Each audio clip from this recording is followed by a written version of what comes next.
As humans, we instinctively avoid pain. We know that pain is a negative. We were taught very early on to not touch that hot stove. And if a ball's coming at our head, we'll instinctively duck out of the way. But what would you think if I was to say that there was actually a pain that if we were to learn to embrace it and to integrate it with our day-to-day life, that it actually could be a driver of a success rather than a detriment? You might be wondering, what are you speaking about? This pain is the pain of discipline.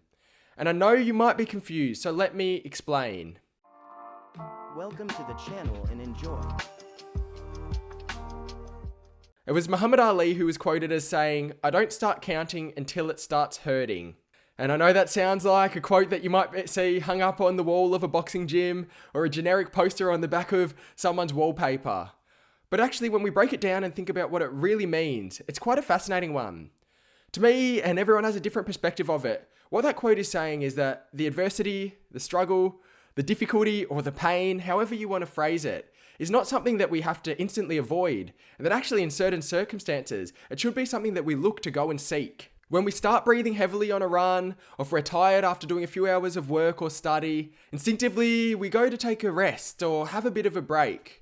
But how about if we were to flip this on its head and say that rather than trying to avoid this pain or this adversity, what about if we went towards it and tried to harness it and really use it? We know that when we go to the gym, whether you're doing the bench press or trying to squat, what we're trying to do is break down and tear down our muscle fibers so that they can grow back stronger. How about if we were able to integrate this and instill it in our day-to-day life? It can unlock so many different horizons and opportunities for us. And so I know that this is quite an esoteric discussion, and you might be wondering, how did we get onto this topic?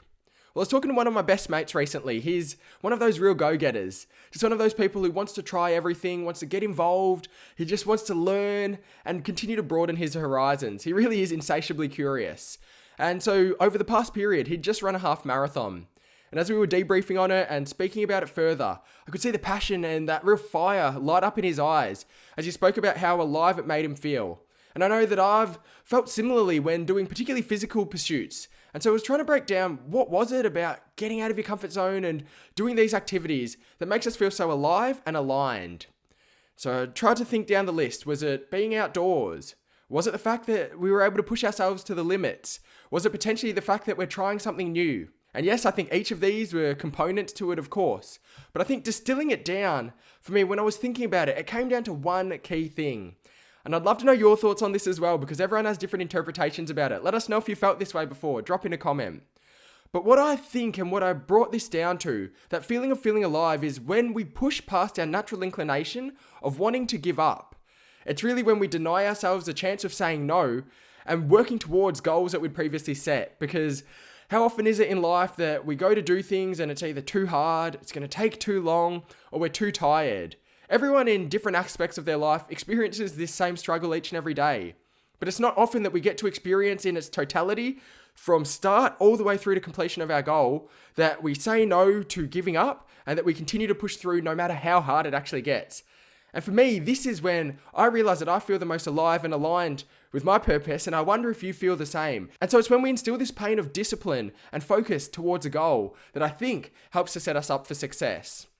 Of course, conquering ourselves is half the battle. I'm sure you would have heard the quotes about mind over matter, but so many of us live life just coasting through, or at least with different components of our life coasting through. Of course, there's different areas where we're pushing to the limits, but there's others where we just go through on the day-to-day. But I do think that there is a magic spark that comes from when we're living life outside of our comfort zone and really taking those steps outside of it. It really flows out of that quote that says, "Ships are safest in the harbour," but that's not what ships are made for. And so, of course, the question then comes, well, how do we experience this? If what we want to be doing is pursuing this adversity, this struggle, and being able to overcome it, we can't just do sport 24/7, as much as I'm sure many of us would love to do that, get outside in the outdoors and feel alive. It's not feasible. Of course, sport's fantastic for this, because even if you just go for a 20 or 30-minute run at high intensity, or you do a really hard workout, within an hour you're feeling it because your body is pushed to the limit quickly. Sport really condenses it, it compresses it, gives us that really tangible feeling of overcoming this adversity. However, we can experience it in every facet of our life. We just have to be more deliberate and think about it and set up these structures. And of course, it's going to be a longer run process. So it's not as fun as doing it quickly. It's going to take this discipline. So whether it's perhaps we're studying and we're doing an exams, we're exhausted, but we know we've got 10 days left. So we set ourselves up to do 4 hours a day, 10 days in a row, and we give up the Netflix, we give up the video games. That's what we're focusing on.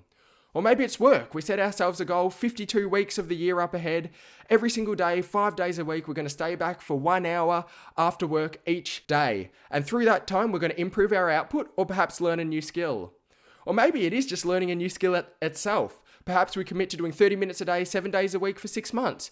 Maybe it's taking up cooking or learning a new language. Or maybe we want to do coding to enhance our output at work.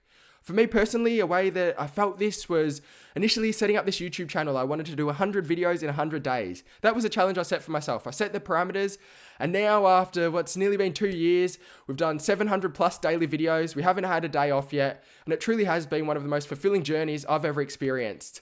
It's been difficult. I've been working full time throughout. So there's of course been birthdays, there's been Christmas, New Year's, just weekends, and times when we're feeling exhausted after a long day. But having that ability to continue to say yes, to keep pushing through, and to deliver what we committed to ourselves at the start, it's been a really special process and journey. And I'd love to know some similar examples of when you've experienced this in your own life. Exposing ourselves to the struggle and proving that we can keep our word to ourselves is the entry ticket to success in whatever domain that we pursue.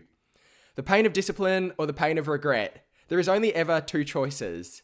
And so to finish up, I wanted to finish with this magical quote by James Clear. He stated, "Every action you take is a vote for the type of person you wish to become. No single instance will transform your beliefs, but as the votes build up, so does the evidence of your new identity. This is one reason why meaningful change does not require radical change. Small habits can make a meaningful difference by providing evidence of a new identity. And if a change is meaningful, it is actually big.